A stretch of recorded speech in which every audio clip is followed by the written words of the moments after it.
نرفع صوتنا، وان اكيد طبعا مش عاجبنا نقل الاخبار للعالم كله من البي بي سي.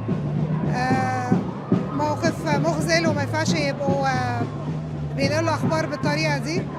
مفيش حقائق واضحه ومفيش شفافيه وفي تلاعب بالالفاظ علشان ما يبقاش في توضيح كامل للي بيحصل. الشعب الفلسطيني ان احنا مش ناسيينهم خالص، احنا بندعيلهم على طول، ومش بس بندعيلهم، هنا في كتير مننا بيحاول يعمل كل اللي يقدر عليه، بينزل مظاهرات، بنكتب خطابات للحكومة، بنلم تبرعات، وكل اللي نقدر عليه. ولو نقدر نعمل حاجات تانية بجد هنحاول نعمل ونقدر كل اللي نقدر نعمله.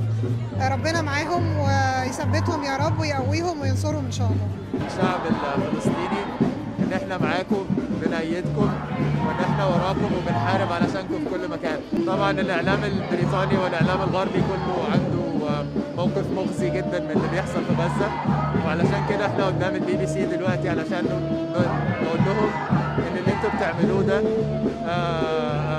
تضليل للرأي العام البريطاني والرأي العام العالمي، والناس ما عندهاش الصبر انها تصدق الكلام اللي انتوا بتقولوه ده في ظل انتشار السوشيال ميديا وفي اللي هم شايفينه بنفسهم.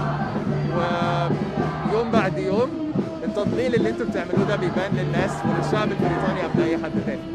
In our thousands, in our millions. We are all Palestinians. Free Palestine.